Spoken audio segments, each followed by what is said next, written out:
కోరుతున్నాను. దామెర రామసుధాకరరావు గారు వచ్చి స్వామీజీ గారికి ఇవ్వాల్సిందిగా కోరుతున్నాం.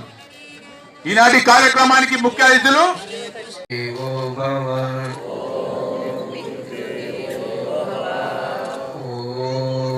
ఆచార్య దేవో భవ, ఓం అతిథి దేవో భవ, ఓం నమో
గోదావరి నది తీరంలో కార్తీక మాసం అమావాస్య చివరి ఈరోజు హారతి కార్యక్రమం చాలా వైభవంగా దిగ్విజయంగా జరగడం జరిగింది.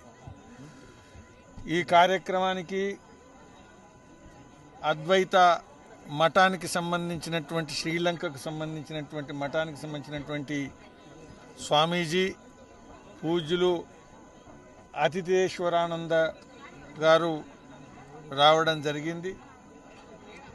13వ సంవత్సరం ప్రారంభంలో సాధ్వి ఉమాభారతి వారు వచ్చి ప్రారంభించినటువంటి కార్యక్రమం. అందరి కోరిక ఒకటే, దక్షిణ గంగా సప్త నదుల్లో పవిత్రమైనటువంటి నది, తెలంగాణ ప్రజలకు జీవన రేఖ అయినటువంటి నది గోదావరి నది.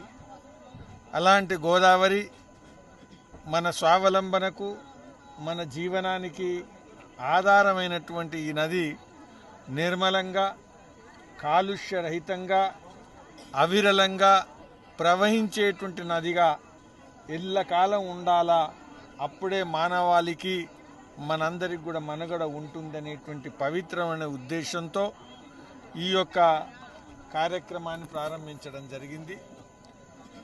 ధర్మపురిలో ప్రారంభమైనటువంటి కార్యక్రమం ఈరోజు గోదావరి నది తీరంలో సుమారుగా 20 కేంద్రాల్లో కార్తీక మాసంలో